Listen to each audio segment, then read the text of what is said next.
Okay, what you have on the screen in front of you right now is the answer key for the first part of this case um, that you guys completed last week. And let's kind of review where we are here. We opened up with $75,000 in cash. We sold $100,000 worth of revenues of ornaments to the store. We made a profit. We we started going negative in cash in the first month.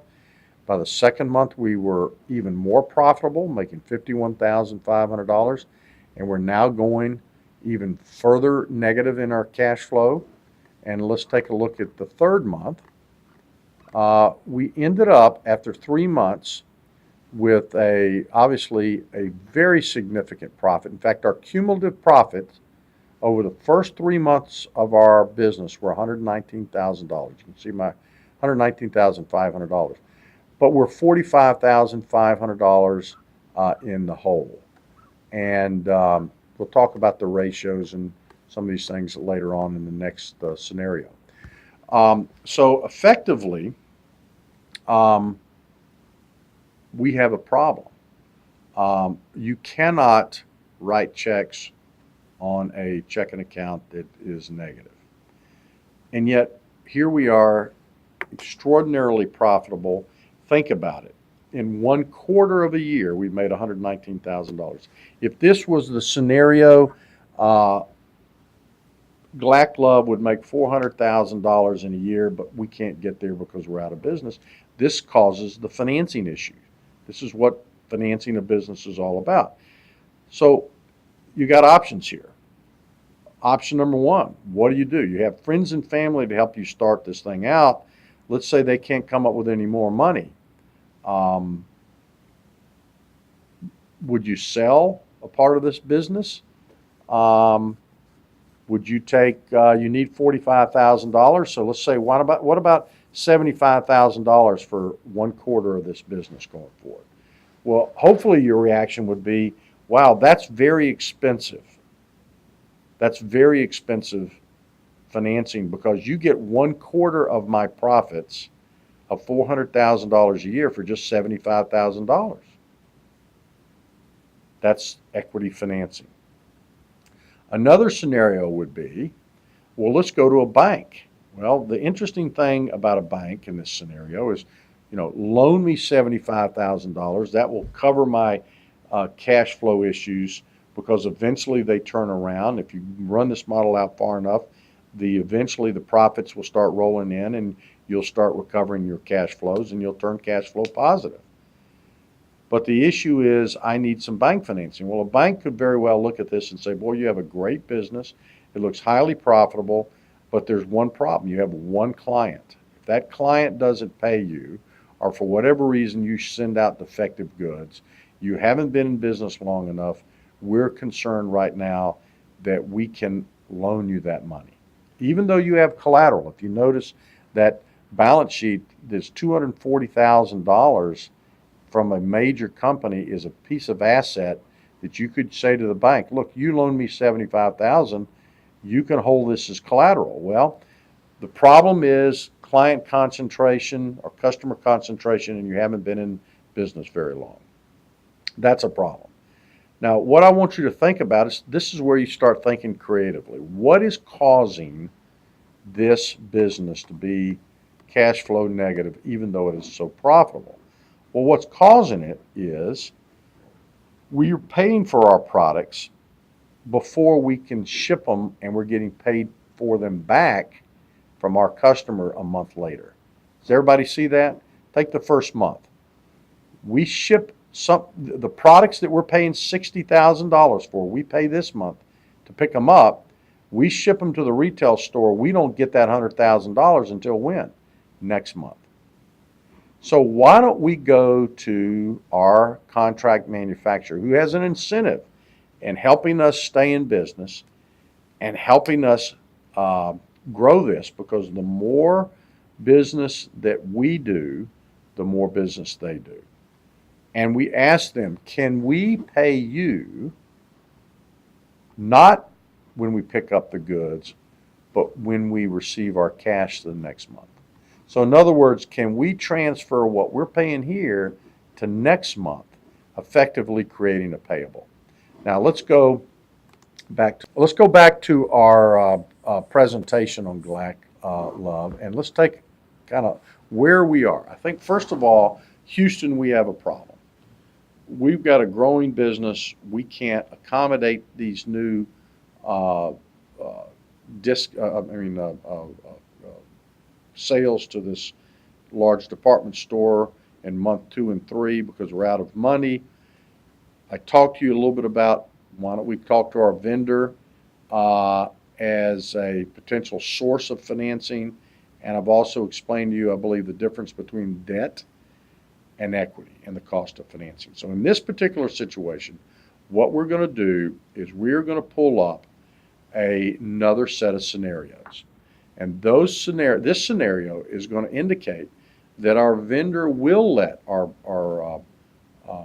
outsourced manufacturer will allow us to pay for the products we pick up from their plant and ship to the retail store the following month when we receive our money from the retail store. And we're going to see what happens to our balance sheet, even though our profits are identical to the profits you calculated in this last worksheet.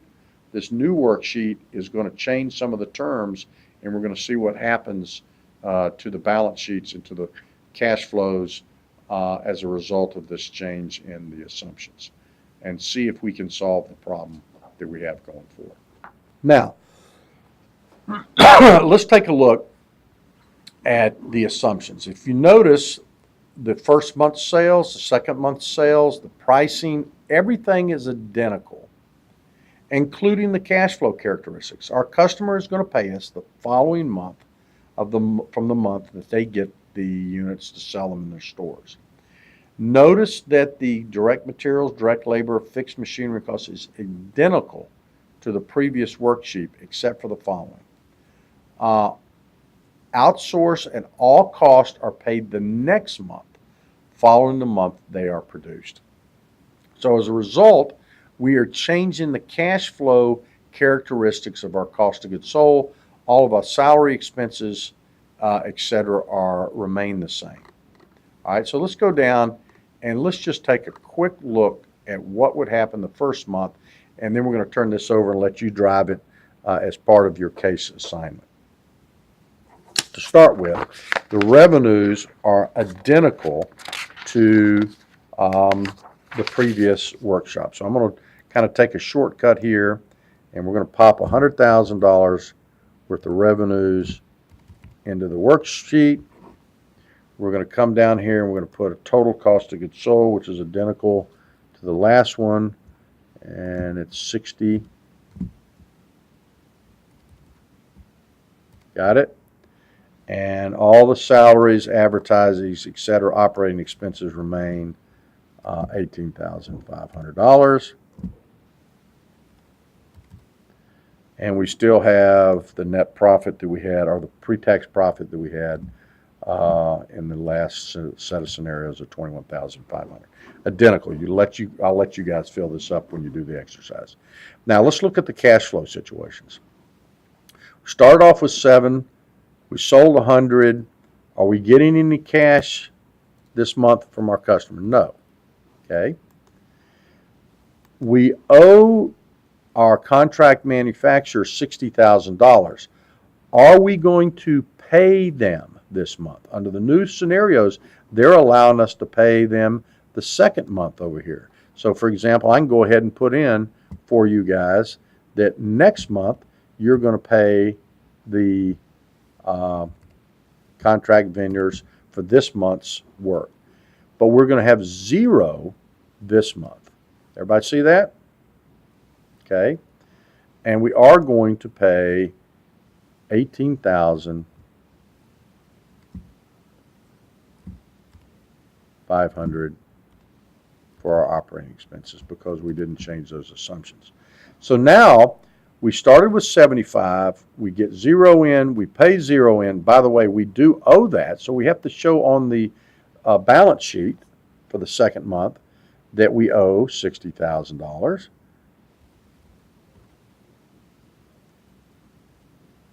right? Because we're going to have to pay that off next month. All right, so let's take a look. We started off with 75. We got 0 in. We 0 paid there. We paid 18.5. So effectively, if you think about it, we started with 75 less 18.5. What are we going to end up as a balance sheet? We're going to end up with $56,500 rather than negative cash flow, right? We're going to show receivables, accounts receivables of $100,000, just like we did last month. Let me go back in here and do this correctly. All right, got $100,000.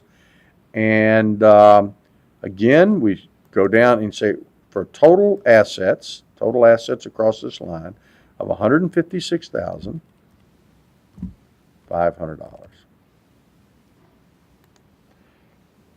Now, we are owed, if we were to stop the business after the first month, we would have $56,500 in cash. We would get another $100,000 check in. So if you think about it, we have net total assets of $156,500. Who do we owe those assets to? Well, we owe $60,000 to our vendor, correct? And let's go back to our original owner's capital. $75,000 of our assets were originally put in the business. And guess what? We have $21,000 increase in our net assets because that's how much we earned. By the way, take a look. $156,500 minus 60 is going to equal to your $96,500 of total owner's capital.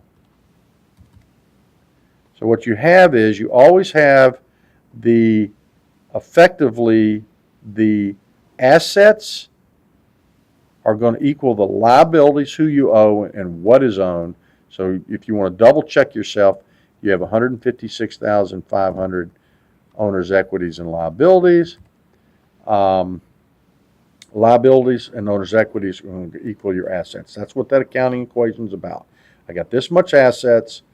This is who owns them, the outside vendor and the original investors, and those two things combined equal exactly our total assets. Now, with that as an illustration, let's go back and take a look at what you need to do going forward. Okay? So your assignment this week is to complete the worksheet with the new assumptions. The new assumption, which is that we are allowed to pay our contract manufacturer the next month when we get our cash in from our customers.